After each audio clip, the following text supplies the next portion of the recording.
Et salut la meute curieuse! Tu croyais vraiment que l'être humain le plus rapide c'était Usain Bolt? Eh bah écoute, laisse-moi te dire que... tu te trompes. C'est en réalité Jen qui peut courir 100 mètres en 7 secondes et 50 dixièmes. Jen, you cannot run 100 meters in under 7 seconds. I didn't say under 7, did I? I said 7.5. You can't do that, Jen. Yeah, Brad! Oh my god. Plus sérieusement, imagine 2 secondes une finale du 100 mètres des Jeux Olympiques qui opposerait Usain Bolt, l'être le plus rapide de l'histoire, aux animaux terrestres les plus rapides de la planète. À ton avis, à quelle place finirait Usain Bolt? Allez, dis-moi ton pronostic en commentaire avant de commencer à regarder la vidéo. Bon, je sais pas si t'aimes le sport, mais c'est vrai qu'on a été servi avec les Jeux Olympiques de Paris, et comme je te disais dans la précédente vidéo, j'ai eu une chance assez incroyable, c'est que j'ai pu tester le terrain de beach volley du stade de la Tour Eiffel. En gros, avec quelques joueuses et joueurs de mon club de beach volley, on a participé à la répétition générale pour que les organisateurs et les bénévoles puissent prendre leur marque la veille de la cérémonie d'ouverture. On avait des ramasseurs de balles, des ratisseurs, des juges de ligne, des arbitres internationaux, des speakers, les caméras, et on pouvait même demander un challenge vidéo. Et bien sûr, le tout sous les yeux de la Tour Eiffel. Je suis vraiment chanceux quand même. Mais bon, là le sujet c'est pas le beach volley, mais bien le 100 mètres. Dans cette vidéo, on va analyser la course d'Usain Bolt et on va voir à quels animaux il sera confronté. Est-ce que son entraînement va lui permettre de faire une place honorable? Eh bah écoute, c'est ce qu'on va voir dans cette vidéo. Ouf, il fait chaud.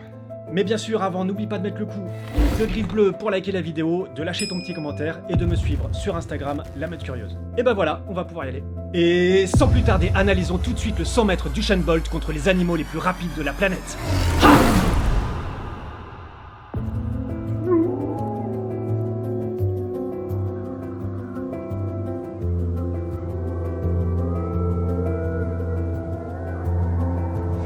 Il y a de fortes chances pour que tu cours le 100 mètres entre 16 secondes si t'es pas sportif du tout et 12 secondes si t'es plutôt sportif, que t'en fais régulièrement et que t'es habitué à courir. Les spécialistes de la discipline, selon leur niveau, courent généralement sous la barre des 11 secondes. Mais le 16 août 2009, à l'occasion de la finale des championnats du monde à Berlin, l'athlète jamaïcain Usain Bolt s'élance et en une fraction de seconde, il franchit la ligne d'arrivée.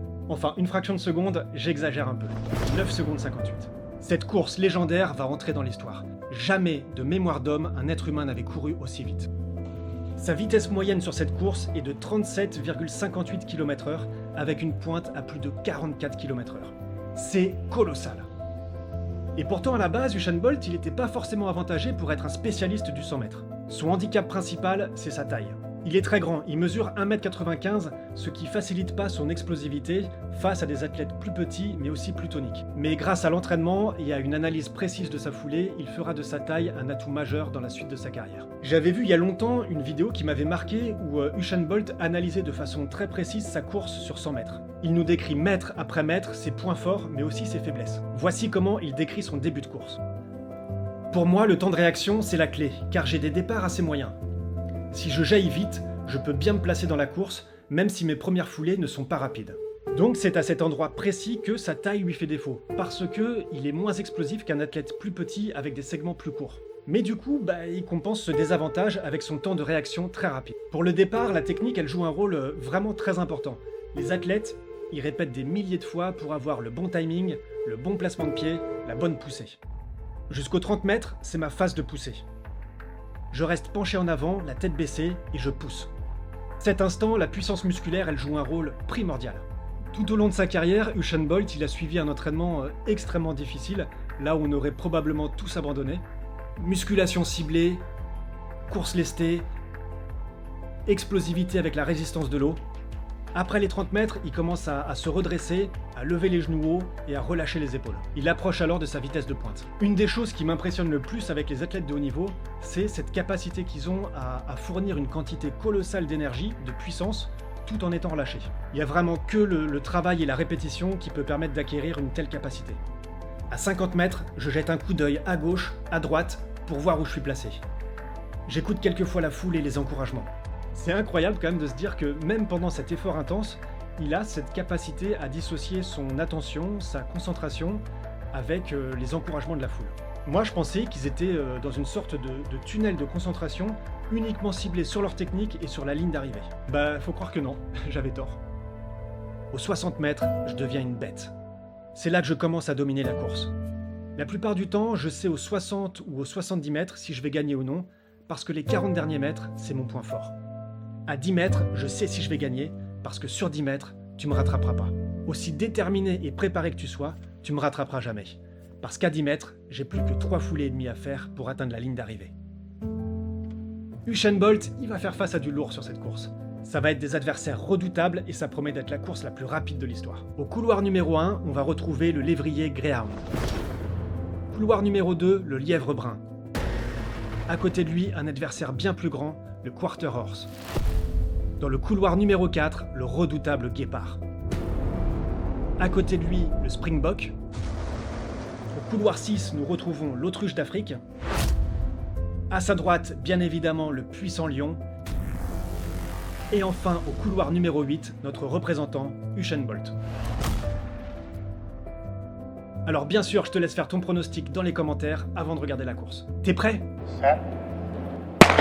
Ah mince, t'as cligné des yeux. Bon, il y a de fortes chances que t'aies raté la course la plus rapide de l'histoire alors. Allez, c'est pas grave, on va revenir un petit peu sur les performances. Alors Usain Bolt, il a fait une course magnifique. Il a égalisé sa meilleure performance en courant à 9 secondes 58. Malheureusement, à 30 mètres, après sa phase de poussée, lorsqu'il a relevé la tête, il a compris immédiatement qu'il n'avait aucune chance face à ses adversaires. À 50 mètres, lorsqu'il jette un coup d'œil à gauche, à droite, il n'y a personne. Et aux 60 mètres, lorsqu'il se transforme en bête selon ses propres mots, il n'y a plus personne sur la piste. Et son point fort sur les 40 derniers mètres, ça lui servira à rien. À l'avant-dernière place, on va retrouver le Greyhound, qui peut courir jusqu'à 74 km/h. Alors laisse-moi te montrer un petit aperçu d'une course fictive que j'ai trouvée sur YouTube entre Usain Bolt et un Greyhound. Tu vas voir, la différence, elle est abyssale.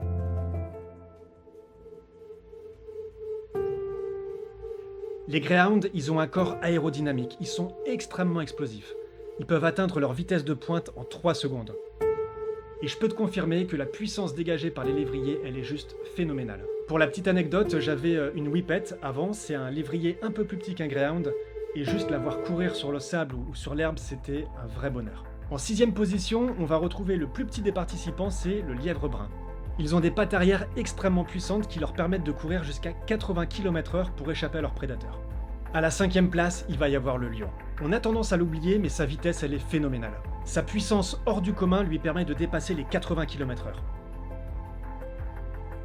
J'imagine même pas la terreur que doivent ressentir ses proies lorsqu'il les pourchasse. Dans les couloirs 3 à 6, on retrouve généralement les meilleurs athlètes. Ce sont des couloirs très convoités, même si certains les jugent comme un avantage uniquement psychologique, mais en fait tu peux vraiment sentir la présence de tes adversaires. Pour la médaille au chocolat, au pied du podium, le cheval de course.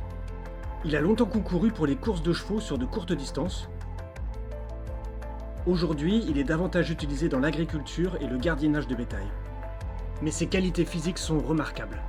La médaille de bronze revient quant à elle à l'autruche d'Afrique. Et oui, t'es peut-être surpris et je parie même qu'elle figurait pas sur ton podium.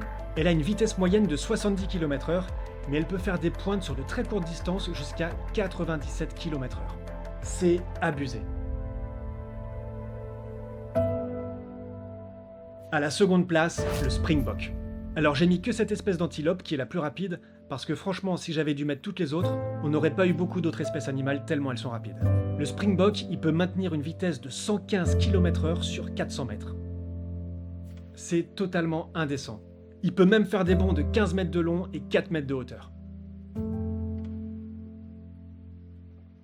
Mais en même temps, s'il veut échapper à son principal prédateur, qui est l'animal terrestre le plus rapide de la planète, il n'a pas le choix. Et sans surprise, la médaille d'or de cette course d'anthologie revient au guépard. Il peut faire des pointes de vitesse qui s'élèvent à plus de 120 km/h. Cet animal, il est façonné pour la vitesse. Il a une colonne vertébrale souple, des muscles élancés et puissants, des os légers, des griffes non rétractiles pour accrocher la surface du sol. Il a également un gros cœur et des gros poumons, ainsi que des cavités nasales larges pour oxygéner son corps. J'ai fait une vidéo sur une femelle guépard qui doit faire face à un lion pour protéger ses petits. Si ça t'intéresse, je te la mets juste là. J'avais lu il y a quelque temps un article qui m'avait vraiment étonné. Certains chercheurs avaient retrouvé des traces de pas fossilisées de plus de 20 000 ans. Et en mesurant l'écart entre chaque pas et la profondeur des empreintes, ils en avaient conclu que l'individu était aussi rapide qu'Usain Bolt. Et le tout, s'il vous plaît, pieds nus et certainement avec une lance. Donc, avec les conditions d'aujourd'hui, je vous laisse imaginer le chrono qu'ils auraient pu accomplir. Ça reste évidemment des spéculations, mais qui font sens au final. Malgré tous ces entraînements physiques et techniques, et malgré son talent inné pour la course, Usain Bolt, il avait strictement aucune chance face au monde animal. Ils ont été façonnés par la nature pour survivre, que ce soit pour chasser ou pour échapper à leurs prédateurs. L'homme, quant à lui, il n'est pas conçu pour avoir des accélérations capables de rivaliser avec ces animaux. Notre position de bipède offre trop de résistance à l'air. Notre point fort, il est pas là, non. Mais nous sommes des champions en termes d'endurance. On a une sorte de super pouvoir que beaucoup d'animaux nous envient, c'est notre faculté de transpirer. Cette faculté, elle nous permet de réguler beaucoup mieux notre température corporelle que la plupart des animaux qui, eux, allaitent. Et cette capacité à courir très lentement, certes, mais sur de très longues distances, c'est ce qui nous a permis de survivre dans le monde sauvage. Et voilà la meute, et bah écoute, j'espère que ce format t'aura plu. En tout cas, c'était vraiment très cool à faire en cette période de Jeux Olympiques. Et si jamais après cette course effrénée, il te reste encore un peu d'énergie, et bah écoute, je t'invite à regarder cette vidéo. Et moi je te dis, à très vite la meute.